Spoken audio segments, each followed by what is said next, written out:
sa pagpunta ng Mount Apo, not necessarily na mahal or maganda yung gamit mo. Importante is kung anong meron ka lang. So yun lang yung gamitin mo. And ang pinaka-importante is yung katawan mo. Dapat prepared yung katawan mo sa pag-akyat ng Mount Apo. Hello guys, for today's video is mag-prepare tayo sa mga gamit natin for our Mount Apo na day hike. So, ito guys, nag-prepare ako ng mga gamit. So, una natin kailangan is ito. Sinet natin yung bag. So, ito yung bag natin na gagamitin. Yan guys. So, na? So, ganyan na yung forma niya guys. So, ito yung bag na gagamitin natin. Ito pala guys is, ito brand new. Nabili ko lang ng ukay-ukay. Siguro mga nasa almost 800 yata ang bili ko ito. 800 or 500. So, North Face siya na ukay-ukay. The next is yung damit natin. So, ito yung gagamitin natin na t-shirt. Yan. Yan. Yan. So, ito yung gagamitin natin na t-shirt guys because may sentimental value kasi ito. Kasi ito yung designed na t-shirt ng namatay kong close friend. Teacher din siya. Close friend ko si Erwin Maranga. So, isa siya sa mga nag-design nito. So, Pilmuk. I don't know if active ba tong Pilmuk na mountaineering group, pero isa siya sa mga nag-design nitong Pilmuk na t-shirt. So, pag may mga major ako na mga hiking or mga climb, ito talaga yung sinusuot ko. So, ito yung t-shirt na gagamitin natin. The next guys is yung short. So ito. Itong short yung gagamitin natin. It's trail outdoor. So actually hindi to sa akin. Sa kapatid ko to, hiniram ko lang. So yan. Black na short. Hindi ito sa akin. Sa kapatid ko to. So yan. Ito yung magiging outfit natin. The next is yung leggings. Yan guys. So, may leggings tayo. Yan. Para hindi masyadong mainit. Usually guys, nagda-leggings talaga ako. Yan, leggings. Color blue. Actually, tatlo to. Isang color blue, isang color white, and then isang color gray. So, usually, ito yung blue ang ginagamit ko. Yan. The next is yung socks. So actually guys, itong socks na ginagamit ko is, as you notice, yan. Yan, may NBA yan na logo. Sir, bakit ganyan yung yung socks mo, yung medyas na ginagamit mo pang basketball naman yan. Actually guys, hindi ko to ginagamit pang basketball. May sentimental value kasi ito. Itong socks na to, ito, if na-try nyong makapunta sa New Israel na trail papuntang Mount Apo, if na-remember nyo, siguro 4 years or 5 years ago, kasi 6 years ago na yung naka-trail ako sa New Israel na trail, sa may Makalangit na camp. So Makalangit na camp, nandun si nanay, pero si nanay ngayon is patay na. So, doon ko binili to, ka nanay. So, sa lahat ng mga nakapunta dyan sa Makalangit na camp, kay nanay, may binibenta kasi siyang mga souvenirs. So, isa ito sa mga nabili ko doon sa Makalangit na camp kay nanay. Nakalimutan ko na yung pangalan ni nanay. Basta sa may Makalangit na camp, sa New Israel na trail. So, isa yun sa pinakamahaba na trail na experience ko papuntang Mount Apo. Siguro 4 days and 3 nights. So first night namin sa camp, sa jump off camp.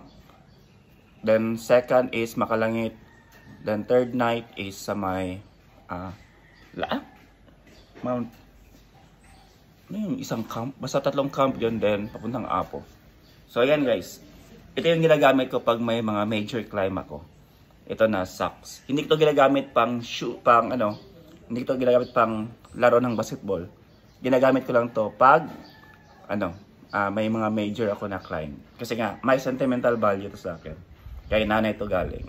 So ayan. The next is yung shoes natin. Ayan.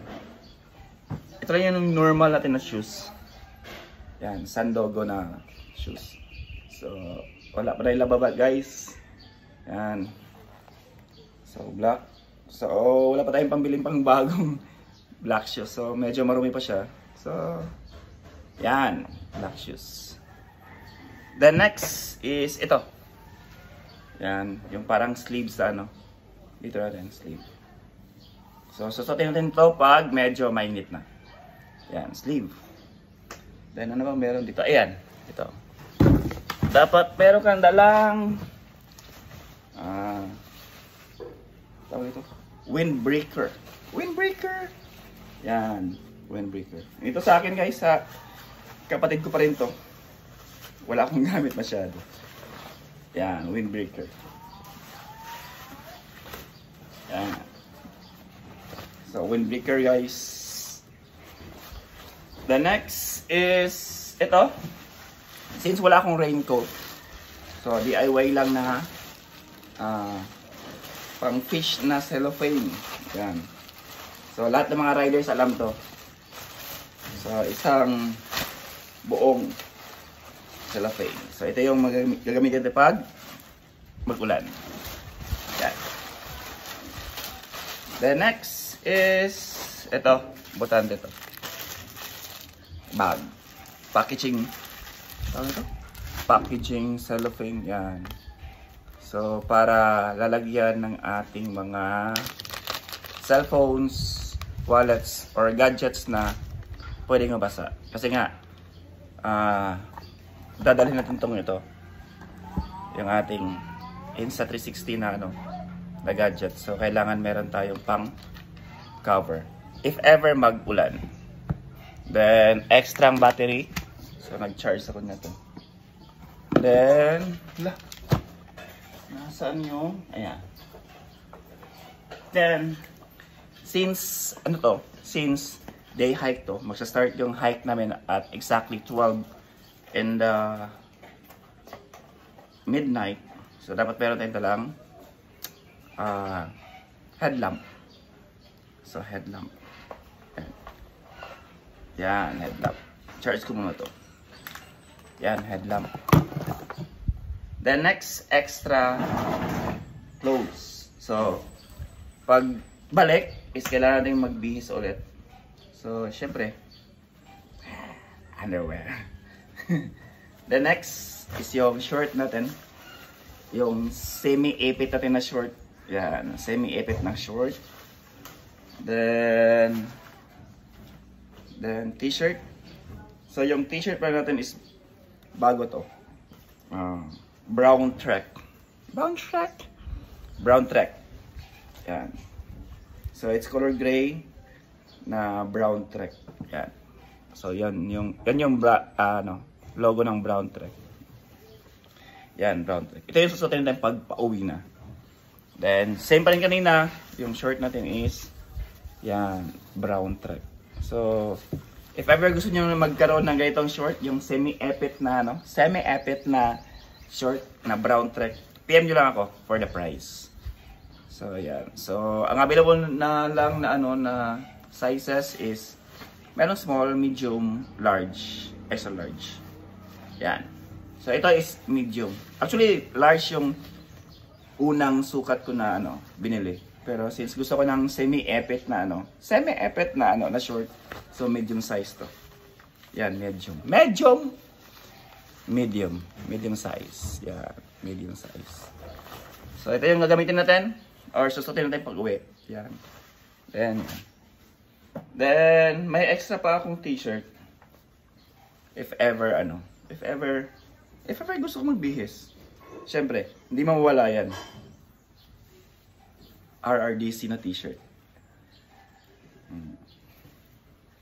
Yan, RRDC na t-shirt. First South Convention na t-shirt. RRDC t-shirt. Then, of course, since mumotor tayo papuntang Digos. Kasi Santa Cruz Trail yung, Santa Cruz Trail yung pupuntahan natin.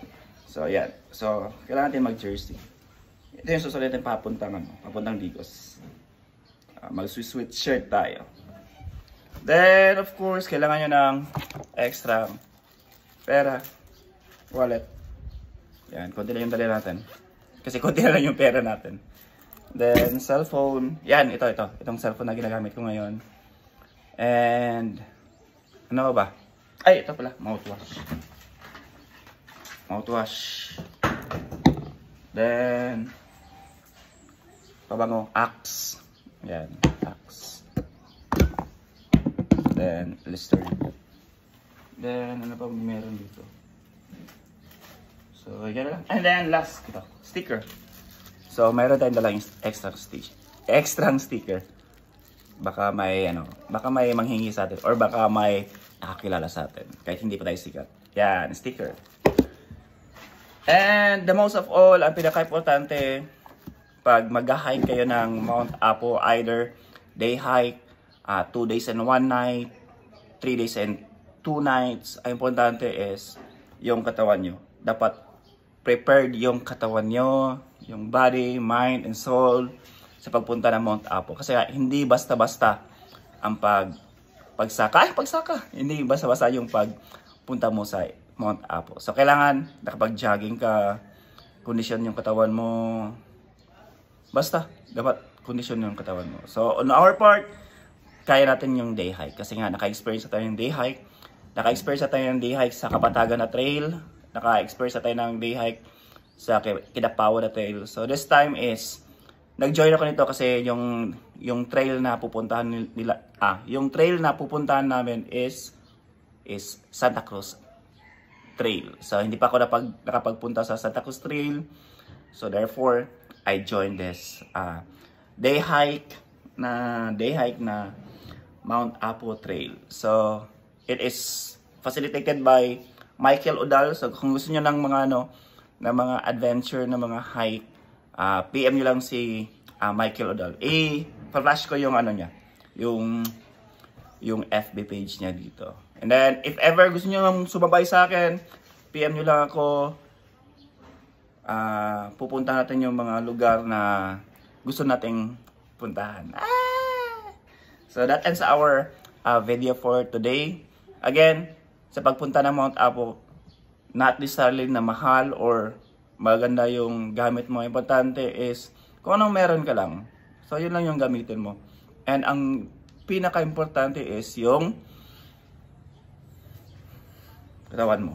Dapat prepared yung katawan mo sa pag-akyat ng Mount Apo. So that ends our video for today. Thank you so much for watching. Have a nice day. Bye-bye.